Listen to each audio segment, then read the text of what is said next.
Hello everyone, welcome back to the channel. आज हमें discuss करना है कैंडलस्टिक पैटर्न्स। तो बहुत सारे तरह की कैंडल होती है, single candlestick pattern, double candlestick pattern और ट्रिपल कैंडलस्टिक पैटर्न। लेकिन इनको पढ़ने से पहले आपको ये भी पता होना चाहिए कि सपोर्ट रेजिस्टेंस क्या होता है, टाइम फ्रेम क्या होता है और कैंडल एक्चुअली में बनती कैसे है।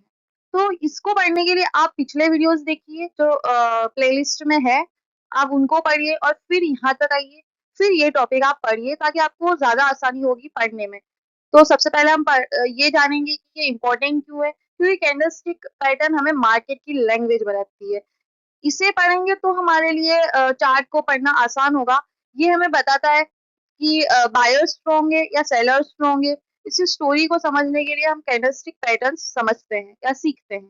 कैंडलस्टिक पैटर्न्स मार्केट के पोटेंशियल रिवर्सल, कंटिन्यूएशन और इनडिसीजन के सिग्नल्स देते हैं। इन्हीं की हेल्प से हम आइडिया मिलता है कि मार्केट किस डायरेक्शन में मूव कर सकता है। लेकिन हमें ये भी याद रखना चाहिए कि कैंडलस्टिक पैटर्न हमें फ्यूचर प्रेडिक्ट नहीं करते हैं, बल्कि मार्केट में चल रही बाइंग और सेलिंग की साइकोलॉजी को दिखाते हैं। इसी वजह से बिगनर्स को सबसे पहले इंपॉर्टेंट कैंडलस्टिक पैटर्न को सीखना चाहिए। अगर आप इन पैटर्न को अच्छी तरह समझ लेते हैं तो चार्ट पढ़ना काफी आसान हो जाता है और मार्केट को देखने का नजरिया भी इम्प्रूव हो जाता है। लेकिन एक बहुत इंपॉर्टेंट बात हमें याद रखनी चाहिए कि सिर्फ किसी पैटर्न को देखकर कोई भी ट्रेड मत लीजिए। कोई भी कैंडलस्टिक पैटर्न तभी ज्यादा रिलायबल होती है जब वो ट्रेंड, सपोर्ट रेजिस्टेंस और वॉल्यूम के साथ हमें कंफर्मेशन दे, क्योंकि कॉन्टेक्स्ट के बिना कोई भी पैटर्न परफेक्ट सिग्नल नहीं देता है।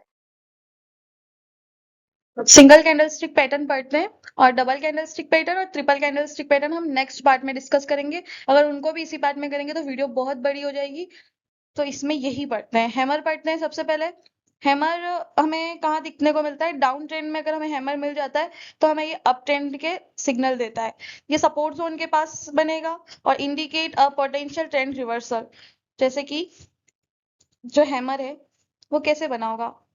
पहले एक डाउन ट्रेंड आया, फिर वहां पे एक हैमर की फॉर्मेशन हुई। कैसे? जैसे यहाँ पे एक प्राइस ओपन हुई, उसने उसका एक लो लगाया, लेकिन वो वहां पे सस्टेन नहीं हो पाया, बायर्स वहां सस्टेन नहीं हो पाए और सेलर्स ने ऊपर पुश कर दिया और प्राइस यहाँ आके क्लोज हो गया। तो ये इस तरह का एक हैमर बन गया अपने पास। तो हम इसको ऐसे ही नहीं देखेंगे, उसके बाद हमें ये एक अप ट्रेंड मिलेगा। यहाँ एक सपोर्ट होना चाहिए, अच्छा सा सपोर्ट, और नीचे हमें एक वॉल्यूम का भी इंडिकेशन होना चाहिए कि हाँ इस कैंडल पे अच्छी वॉल्यूम है। उसके बाद हम इस पे जाएंगे कि हाँ ये कंफर्म सिग्नल है कि यहाँ से अप ट्रेंड, यहाँ पे अब बायर्स आ चुके हैं और यहाँ से हमें एक रिवर्सल देखने को मिलेगा। हम इसको चार्ट पर एग्जांपल, चार्ट के एग्जांपल पर समझते हैं। हम हैमर को एक चार्ट के एग्जांपल पर देखते हैं। आप भी इसको प्रैक्टिस करिए, अलग अलग चार्ट पे, अलग अलग टाइम फ्रेम पे, बिटकॉइन पे देखिए, इथेरियम पे देखिए, इंडियन मार्केट में देखिए, फॉरेक्स में देखिए, किसी में भी देखिए, सब में सेम चीज चलने वाली है। लेकिन आप अलग अलग टाइम फ्रेम पे देखिए। अब जैसे यहाँ पे ये हमें एक बियरिश ट्रेंड था, ये देखो यहाँ पे एक बियरिश ट्रेंड था ये वाला ऐसे, और यहाँ पे एक सपोर्ट जोन था कोई प्रीवियस, और यहाँ पे एक हैमर बन गया। हैमर है ना, जैसा मैंने बताया था कि यहाँ पे ओपन हुई है प्राइस, फिर उसने उसका एक लो लगाया है, फिर प्राइस यहाँ आके क्लोज हुई है और एक हैमर की फॉर्मेशन हमें मिल गई। इस हैमर के बाद ये मूव आया है मार्केट में अप ट्रेंड में, और फिर यहाँ तक आया ये, और यहाँ से एक पुल बैक लिया और फिर ये मूव आया। तो ये चीज हमने हैमर पैटर्न में देख ली। तो देखो अब हम पढ़ रहे हैं हैंगिंग मैन। ये हैमर जैसा ही है। हमने पहले हैमर पढ़ा, उसमें क्या था? डाउन ट्रेंड था, और डाउन ट्रेंड पे हमें कौन देखने को मिला? हैमर देखने को मिला। हैमर कहाँ बनता है? एक सपोर्ट जोन के पास बनता है। अगर सपोर्ट जोन के पास हैमर मिल रहा है तो हमारा क्या इंडिकेशन दे रहा है कि मार्केट कहाँ जा रहा है? अप ट्रेंड में जा रहा है। लेकिन वो ही हैमर हमें अगर रेजिस्टेंस के पास मिल जाए, सेम हैमर, तो हम उसको हैमर नहीं बोलेंगे, हम उसको हैंगिंग मैन बोलेंगे। क्या बोलेंगे? Hanging man. और वहां से हमें क्या इंडिकेशन मिलेगा कि यहाँ से मार्केट अब क्या होगा? डाउन ट्रेंड में आएगा। तो इसको समझते हैं। पहले क्या हुआ था कि सपोर्ट जोन के पास यहाँ पे एक हैमर दिखा और वॉल्यूम भी था इसके साथ, तो हमें एक अप ट्रेंड हमने कैप्चर कर लिया। उसी जगह अगर यहाँ पे रेजिस्टेंस के पास भी एक हैमर जैसा पैटर्न बन गया, लेकिन इसको हैमर नहीं बोलेंगे, इसको हैंगिंग मैन बोलेंगे, और यहाँ पे भी नीचे हमें वॉल्यूम दिख रहा है और हमें यहाँ से कंफर्मेशन हो गया कि ये डाउन ट्रेंड में जाएगा। लेकिन उससे इस कैंडल को बनने से पहले क्या हुआ, एक अप ट्रेंड था और यहाँ पे एक बियरिश कैंडल आई। बियरिश कैंडल आई यानी ये इसके बनने से पहले ये पूरी कैंडल रेड थी। लेकिन यहाँ पे क्या था, अप ट्रेंड था, तो इन बायर्स ने हार नहीं मानी और इसको पुश किया ऊपर की तरफ और एक हैमर का फॉर्मेशन दे दिया। लेकिन हम यहाँ पे पूरा कंफर्म नहीं है कि ये अप डाउन ट्रेंड में जाएगा। इसके बाद हमें क्या करना पड़ेगा, इसके बाद एक फॉलो थ्रू कैंडल आती है, एक और रेड कैंडल बनती है, तो हमें कंफर्म हो जाएगा कि यहाँ पे अब सेलर्स आ गए हैं और अब मार्केट डाउन ट्रेंड में जाएगा। इसका हम चार्ट पर एग्जांपल देखते हैं। तो देखो यहाँ पे एक रेजिस्टेंस है ये वाला, और यहाँ पे मार्केट एक अप ट्रेंड में था, और यहाँ पे हमें एक हैंगिंग मैन की क्या मिली है, फॉर्मेशन मिली है। लेकिन हम इसके साथ कंफर्म नहीं है, इसके बाद एक फॉलो थ्रू कैंडल भी आ गई और इसके बाद हम कंफर्म हो गए। तो हमने यहाँ से एक ट्रेंड पकड़ लिया कि ये यहाँ से अब क्या जाएगा, डाउन ट्रेंड में जाएगा।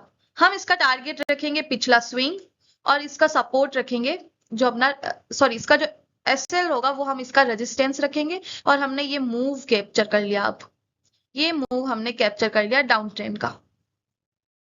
नेक्स्ट जो कैंडलस्टिक पैटर्न हम पढ़ रहे हैं वो है डोजी। ये एक सिंगल कैंडलस्टिक पैटर्न है और ये कैसे बनती है, जैसे कि किसी प्राइस पे मार्केट की ओपनिंग हुई इस टाइप से, इसने इसका एक हाई लगाया, इसने इसका एक लो भी लगाया, और उसी प्राइस पे आके ये क्या हो गई, क्लोज हो गई। इसे हमने क्या बोल दिया, डोजी। जब जहां से ये प्राइस ओपन हुई वहीं आके ये प्राइस क्लोज कर गई और ये एक नॉन एग्जिस्टेंट बॉडी बना दी, क्योंकि बॉडी तो होती है कैंडल में, लेकिन इसमें तो कोई बॉडी नहीं है। इसने ऊपर भी विक बना दिया, इसने नीचे भी विक बना दिया। ये हमें बायर्स और सेलर के बीच में इंडिकेशन को रिप्रेजेंट करती है। मतलब बायर्स ने इसको ऊपर पुश किया, सेलर्स ने नीचे पुश किया, और दोनों ही हार गए, और by end of the trading period यहाँ पे कुछ भी नहीं हुआ, कोई भी साइड गेन नहीं हुई। तो यहाँ पे हमें क्या देखने को मिला, क्योंकि डोजी देखने को मिली, क्योंकि जो बहुत सारे ट्रेडिंग पीरियड होते हैं, 1 minute, 3 minute, 5 minute, 15 minute, 1 hour, 4 hour, तो ये हमें देखने को मिलती है हर टाइम फ्रेम पर। हम इसको देखेंगे ना, लेकिन ये हमें कब इंडिकेशन देगी, अगर ये इसने इसका एक हाई लगाया ये वाला, इसने इसका एक लो लगा दिया और ये कैंडलस्टिक बन गया। अगर ये इसका हाई ब्रेक करेगा तो मार्केट अप ट्रेंड में जाएगा, ये इसका लो ब्रेक करेगा तो मार्केट डाउन ट्रेंड में जाएगा। ये हमें अगर बड़े टाइम फ्रेम पे देखने को मिल जाती है ना, जैसे 4 आवर, 1 डे, 1 वीक, और 1 वीक पे देखने को मिल गई और उसका हाई या लो ब्रेक हो जाता है, अगर हाई ब्रेक हो जाता है तो हमें पता चल जाता है कि अब 1-2 महीने तक तो ये अप ट्रेंड में रहेगा। लो ब्रेक हो जाता है तो अब बहुत टाइम तक ये डाउन ट्रेंड में रहेगा। हमें ये इंडिकेशन इससे मिल जाता है। हमें इसके बारे में कुछ बातें ध्यान में रखनी चाहिए, क्योंकि अगर डोजी मिल रही है ऐसी कि यहाँ पे ओपन हुई, यहाँ पे हाई लगाया, लो लगाया और यहीं क्लोज हो गई, अगर डोजी मिल रही है तो ऐसा नहीं है कि हमें दिख गया तो ये ट्रेंड रिवर्सल का है, ऐसा नहीं होगा। कंफर्मेशन होगी इसकी नेक्स्ट कैंडल, अगर इसकी कैंडल की हाई अगर ब्रेक हो रहा है और लो ब्रेक हो रहा है, मतलब ये कैंडल बनी, ये इसने इसका हाई लगा दिया और लो लगा दिया, उसके बाद जो इसकी फॉलो थ्रू कैंडल आई इसको ब्रेक कर दिया, तो हम देखेंगे कि ये अप ट्रेंड में जाएगा, और अगर इसका लो ब्रेक किया तो ये डाउन ट्रेंड में जाएगा। सपोर्ट और रेजिस्टेंस लेवल भी इंपॉर्टेंट है इसके लिए, वॉल्यूम का भी एनालिसिस करना है, और कुछ इंडिकेटर्स भी इसके सपोर्ट में है, तो हम देखेंगे कि ये अच्छी कैंडल है और ये हमें कुछ इंडिकेशन दे रही है, कुछ सिग्नल दे रही है।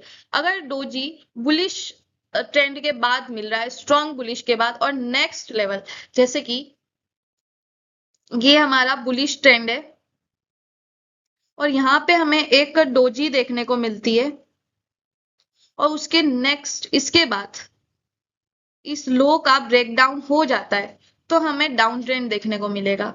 और अगर डाउन ट्रेंड में कोई डोजी बनी है, क्योंकि ये तो सपोर्ट रेजिस्टेंस पे बना है और ये सपोर्ट पे बनेगा, और इसका हाई ब्रेक हो जाता है तो उसके बाद हमें एक बुलिश ट्रेंड कंफर्म होगा। ओके, इस स्लाइड में यही था। डोजी बहुत सारी तरह की होती है, तो हम यहाँ पे पढ़ते हैं कि डोजी किस किस तरह की होती है। एक ग्रेवस्टोन डोजी होती है, जिसने जहाँ पे प्राइस ओपन हुई है, फिर उसने एक हाई लगाया है उसका, और लो प्राइस पे आई, और फिर जहाँ क्लोज हुई, मतलब जहाँ ओपन हुई वहीं क्लोज हो गई। तो इस टाइप का, मतलब उसने हाई लगाया है। अगर ये अप ट्रेंड में बना है और इसने ये उसका हाई लगा दिया है, पर क्लोज वहीं हुई जहाँ ओपन हुई थी, तो ये ग्रेवस्टोन डोजी है। इसके बाद इसका लो ब्रेक होगा तो डाउन ट्रेंड मिल जाएगा। ये लॉन्ग लेग डोजी जो अपन पढ़ रहे थे, हाई लो, और ये हाई प्राइस, ये लो प्राइस, इसका ब्रेक होगा तो अप ट्रेंड, इसका ब्रेक होगा तो डाउन ट्रेंड। और ये एक ड्रैगन फ्लाई डोजी है, जिसने हाई लो ज्यादा लगाया है और क्लोज वही हो गई जहां ओपन हुई थी। तो इसके कुछ एग्जांपल्स है चार्ट के, वो भी देख लेते हैं। तो देखो, एक ये यहाँ पे एक छोटा सा ये डाउन ट्रेंड देखने को मिल रहा है, और यहाँ पे हमें एक डोजी की फॉर्मेशन मिल गई है, और इसका हाई ब्रेक हुआ है। इसको जूम हो सकता है? ये हाई ब्रेक हुआ, और ये हमें अप ट्रेंड का एग्जांपल मिला। और डोजी कहाँ मिलेगी हमें? ये डोजी देखो, अप ट्रेंड था, और एक ये डोजी मिल गई, उसके बाद हमें ये डाउन ट्रेंड कैप्चर हुआ है। ये वाला तो एक हैमर का एग्जांपल हो गया। ये एक डोजी है, उसके बाद ये अप ट्रेंड मिला है। ये हैंगिंग मैन है, ये एक डोजी है, ये एक डोजी है। तो आपको बहुत सारे एग्जांपल मिल जाएंगे डोजी के। बस सिंगल कैंडलस्टिक पैटर्न यहीं तक थे, और double candlestick pattern, triple candlestick pattern हम नेक्स्ट पार्ट में कवर करते हैं। Wait for next part. और अगर आपको क्रिप्टो में ट्रेडिंग करनी है तो आप डेल्टा एक्सचेंज पे अपना अकाउंट ओपन कर सकते हैं। उसका लिंक डिस्क्रिप्शन में दिया गया है, और इंडियन मार्केट में करना है तो लेमन पे कर सकते हैं, उसका लिंक भी डिस्क्रिप्शन में गिवन है। हमारी टेलीग्राम कम्युनिटी आप ज्वाइन कर सकते हैं, जहाँ पे आपको रेगुलर अपडेट्स मिलते हैं। Thank you everyone, see you in next part.